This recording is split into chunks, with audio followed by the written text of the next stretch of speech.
Jornalismo. Recentemente, o governo dos Estados Unidos anunciou um acordo com Taiwan. Um acordo estranho do ponto de vista dos interesses do povo de Taiwan e da economia de Taiwan. A economia taiwanesa é forte, é um PIB relevante, uma capacidade extraordinária de produção tecnológica e um certo monopólio, principalmente quando tratamos de semicondutores. Não há dúvida que Taiwan é indispensável com sua produção tecnológica para a economia do mundo. Inclusive tem contratos muito bons com a China. O comércio entre a China continental e a ilha, que os chineses chamam de Ilha Rebelde, né? Mas que voltará aos braços de Pequim em algum momento. Essa é a visão chinesa. O comércio entre os dois é muito forte. Muito forte. E, inclusive, com uma oscilação nos superávites.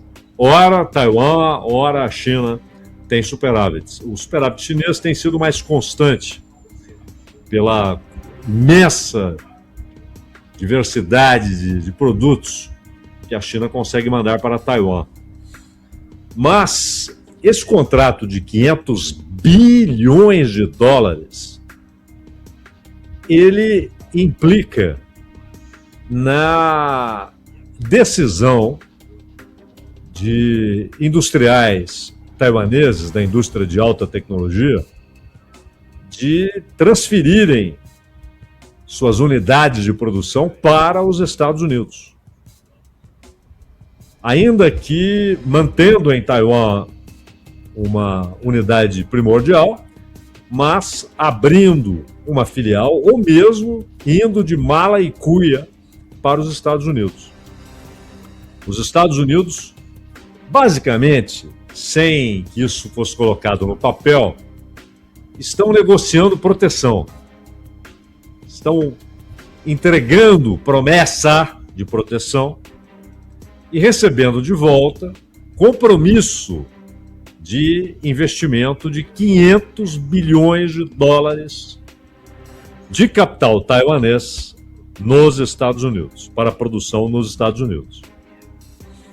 A proteção, ela é discutida nos Estados Unidos, no Congresso, no Partido Republicano, no Partido Democrata, na imprensa, entre os acadêmicos, mas principalmente no Departamento de Estado e no Departamento de Guerra, no Pentágono. Porque os Estados Unidos reconhecem Pequim como a capital legítima da única China. Aliás, essa é a posição da maioria esmagadora dos países. Há uma só China e sua capital é Pequim. Alguns pouquíssimos países que antes diziam firmemente que a capital é Taipei, que o governo legítimo da única China está em Taiwan, hoje adotam uma posição dúbia. Claro, não querem ficar fora do comércio com a China, das relações econômicas e comerciais com a China, e por isso, e também financeiras, né? Tem muito país fazendo operações de swap, né? De permuta de moeda com a China. A Argentina faz isso. Milei, que antes da eleição dizia: não negocio com a China, não negocio, não quero saber. Já está inclusive dizendo que a Argentina precisa ser mais próxima do BRICS. Quando ele fala do BRICS, ele quer dizer basicamente China e Índia. Mas, mesmo os países que adotaram posição dúbia, como o Paraguai, eles tratam Pequim como a capital legítima, é óbvio. Mas, ao mesmo tempo, desconversam quando o assunto é a independência de Taiwan. Então, essa é a posição dos Estados Unidos. Só há uma China. Essa é a posição do mundo. Só há uma China, não há duas Chinas. A discussão é quem você reconhece como governo legítimo. E se, por várias razões, depois da Revolução de 49 e a ida de Chiang Kai-shek e os nacionalistas para Taiwan, se depois disso os Estados Unidos levaram o Ocidente a tratar Taiwan como sede do governo legítimo, isso foi abandonado no governo Nixon, né? Inclusive a cadeira chinesa no Conselho de Segurança da ONU foi entregue a Pequim. Isso começa no governo Nixon, com a aproximação com Mao Tse-tung, que cometeu o gravíssimo erro de romper com a União Soviética, e tem o desfecho no governo Jimmy Carter. Porém, o compromisso dos Estados Unidos, dos anos 50, de que a defesa de Taiwan não seria uma defesa solitária, que Taiwan não estava abandonada aos seus próprios recursos, mas os Estados Unidos socorreriam Taiwan. No governo de Jimmy Carter, exatamente quando há a definitiva consagração de que só há uma China e sua capital legítima é Pequim e o governo legítimo está na China continental, ao mesmo tempo, Carter revogou a garantia de que os Estados Unidos, a garantia de os Estados Unidos defenderem Taiwan. Então, ele não apenas consagrou, definiu aquele processo iniciado no governo Nixon, de ter a China continental como a sede do governo legítimo e o princípio, a premissa inequívoca de que só há uma China. Porém, já no governo Reagan, o Congresso dos Estados Unidos retomou a garantia e colocou em forma de lei. Os Estados Unidos passam a ter obrigação legal, por sua própria lei, não é por um acordo interno, é por uma decisão soberana de seu Congresso de defenderem Taiwan em caso de ataque da China continental. E, no entanto, esse assunto ficou adormecido, mas voltou a ser extremamente relevante nos últimos 13 anos, desde a ascensão de Xi Jinping. E hoje, dentro do Departamento de Guerra dos Estados Unidos, há uma convicção majoritária, não é unânime, mas majoritária, de que Taiwan é o provável foco iniciador de uma guerra entre China e Estados Unidos, uma guerra que as circunstâncias internacionais podem transformar em Terceira Guerra Mundial. Além disso, Trump emitiu um novo documento. Quem se interessa pelo assunto deve ter visto, lido, ouvido a respeito, onde ele diz o seguinte, e aí entra a história da Groenlândia também. O hemisfério ocidental tem comando inequívoco dos Estados Unidos. E isso do Ártico à América do Sul. E o Ártico é, obviamente, uma região de muito interesse para China e Rússia. Aliás, nenhum país tem mais domínio territorial no Ártico do que a Rússia. Nenhum país. A Rússia tem parte de seu território no Ártico, é o país que tem mais habitantes seus vivendo no Ártico. tem bases militares no Ártico, tem prospecção econômica no Ártico, que inclui petróleo, gás, minerais. A Rússia é o país mais avançado quando se trata de controle de parte importante do Ártico. E esse é um dos motivos dessa conversa sobre a Groenlândia, né? E além, claro, da posição da Groenlândia para facilitar o funcionamento do chamado Domo Dourado, que na verdade é uma retomada daquele projeto Guerra nas Estrelas do Reagan, projeto caríssimo, hoje, claro, com muito mais facilidade tecnológica para ser materializado, mas o custo também é muito mais elevado. De todo modo, a América do Sul, ela tem hoje uma forte presença chinesa, não militar, mas econômica, investimentos, empréstimos, parcerias, projetos de desenvolvimento. Claro que os maiores investidores na América do Sul ainda são os Estados Unidos, inclusive no Brasil. O país que tem mais capital investido no Brasil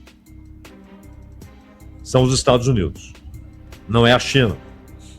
Mas a China tem uma participação crescente e em áreas muito relevantes. Infraestrutura, e aqui estamos falando de energia, saneamento, ferrovias, rodovias, além de empréstimos, né? Como foi especificamente o caso da Venezuela, e a China recebe esses pagamentos, ou vinha recebendo, em forma de petróleo. Inclusive com uma grande desvantagem para a Venezuela, porque com os embargos, o bloqueio, as sanções, a Venezuela entregava esse petróleo a um preço muito menor do que o de mercado. E a China não queria saber.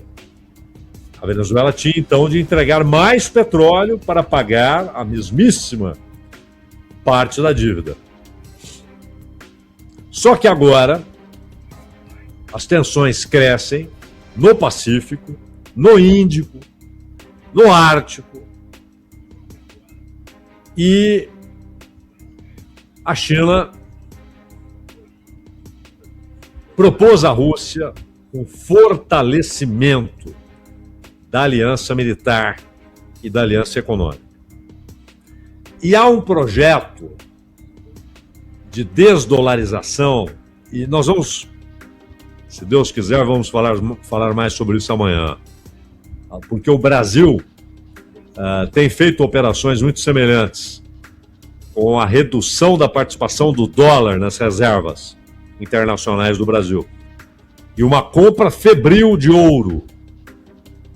China e Rússia iniciaram esse movimento muito antes. Aliás, a Rússia foi o primeiro país a fazer esse movimento. E acelerou esse movimento quando teve 300 bilhões de dólares seus roubados pelo consórcio Biden-União Europeia. 300 bilhões de dólares. Então, o que Moscou e Pequim, mas é interessante notar que principalmente Pequim, mas o que ambos concluíram é que já não se trata de sair à frente, mas se trata de buscar respostas ao novo cenário internacional. E é bom ressaltar que, do ponto de vista da China, há aquela visão que grande parte da esquerda nem gosta de pensar, porque gosta de idealizar a China como o país que mais cresce, etc. E mas como um país de economia socialista. E a China, na verdade, tem hoje um modo de produção capitalista. E o capitalismo, ele tem leis que independem dos capitalistas, dos governos. E o imperialismo é uma dessas consequências. Então, determinados países capitalistas atingem tal nível de desenvolvimento, de poderio econômico, comercial e, consequentemente, político, independentemente do nível de poder militar, mas é claro que o nível de poder militar terá de acompanhar esse crescimento, esses países, inevitavelmente, devem ter práticas imperiais.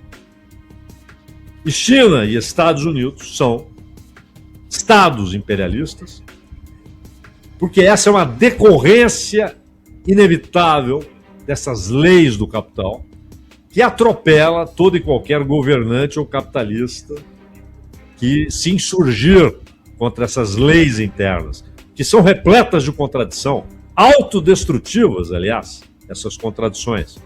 Mas o monopólio e o imperialismo são movimentos inevitáveis da ordem econômica do capital.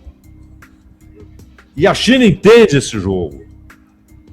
E ela pretende jogá-lo com força comercial, investimentos, acordos, mas percebe que talvez não seja possível evitar que esse confronto avance também, ainda que haja lá na frente um acordo para a divisão em claras esferas de influência. Hoje ainda não há. Como houve em certo momento na Guerra Fria, havia as claras esferas de influência e os lugares disputados. Então, os países que se tornaram independentes na África, que se livraram dos colonizadores europeus e passaram a ser disputados por Estados Unidos e União Soviética, de diversas maneiras, inclusive militarmente. Mas ali havia outra lógica, eram dois sistemas. A União Soviética era socialista. Havia dois sistemas com lógicas diferentes, com objetivos diferentes, com metas diferentes, com abordagens opostas. Hoje não. São dois impérios que têm internamente um modo capitalista de produção.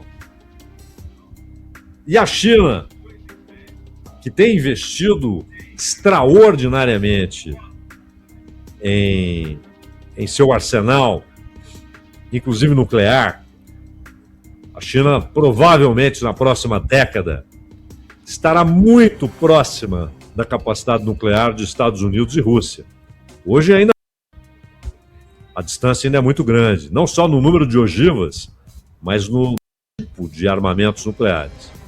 E principalmente na capacidade de lançamento de mísseis estratégicos, ou seja, que podem alcançar um alvo a mais de 5.000 quilômetros. Os Estados Unidos estão muito à frente, mas o crescimento da China é acelerado. A Rússia sabe disso, os Estados Unidos sabem disso. Então, para a China, e esse é o motivo da conversa que aconteceu esta semana entre o ministro chinês da Defesa e o ministro russo da Defesa.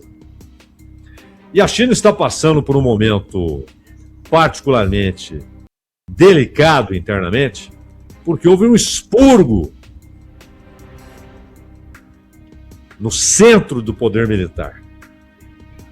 Houve um expurgo, atingindo generais com muito prestígio. Então, vale notar que um desses generais, eles chamam de príncipes na China, porque são aqueles líderes, filhos de revolucionários em 49, de gente que participou da Revolução de 49. É o caso do Xi Jinping. O pai dele, inclusive, depois foi preso durante a Revolução Cultural, foi preso pelo Mao Tse-tung para aqueles processos de reeducação que havia no período da chamada Revolução Cultural. Mas o principal aliado de Xi Jinping nas Forças Armadas era o general Zhang Youxia. E eu disse era, porque ele está sendo acusado de corrupção, de colaboração com interesses externos. E o Zhang Youxia era hoje o principal nome das Forças Armadas Chinesas, e não só isso, ele tem experiência militar. É verdade que uma experiência militar não lá muito vitoriosa, porque a China perdeu aquela pequena guerra, breve guerra com o Vietnã. O Vietnã é impressionante, né? Porque eles ganharam da França, ganharam dos Estados Unidos e ganharam da China.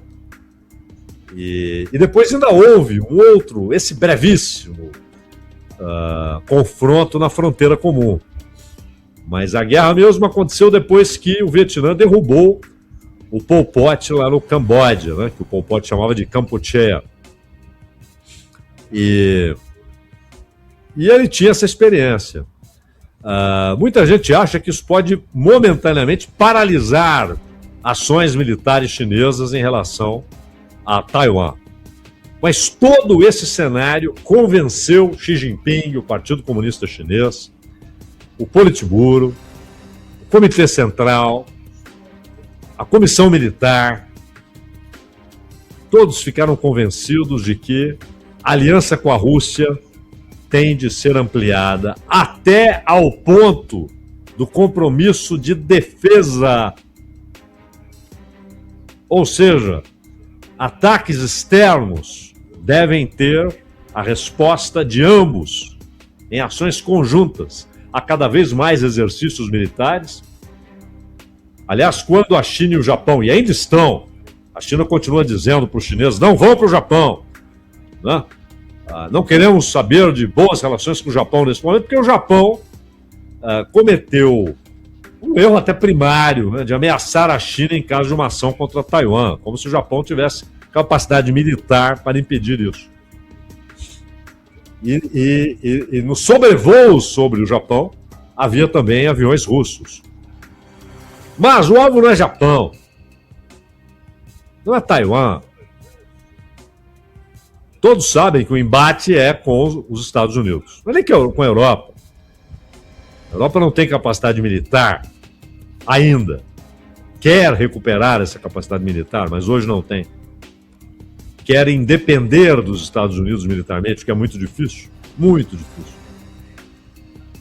Então, essa aproximação tornou-se vital para a China. Eles enxergam essa aliança ampliada, estendida, alargada, aprofundada, como essencial para a China. E a Rússia, por sua vez, a Rússia tem contra ela, hoje, 19 mil sanções econômicas. 19 mil, muitas delas, claro, contra pessoas físicas, mas são 19 mil sanções. A Venezuela, que tem um número absurdo, tem 900 sanções. A Rússia tem 19 mil. E a economia está crescendo.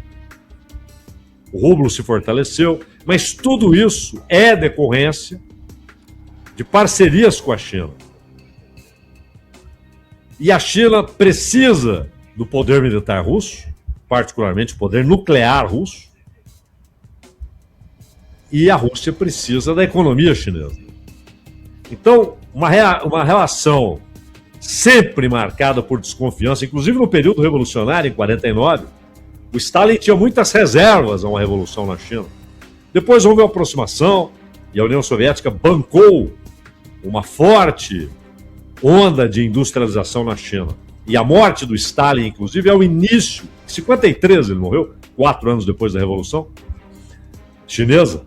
Mas a morte dele inicia o processo lento, que depois se acelera no início dos anos 60, de distanciamento do Mao Tse-tung em relação à União Soviética. Não só o Khrushchev, mas posteriormente, desde 64, em relação ao Brezhnev.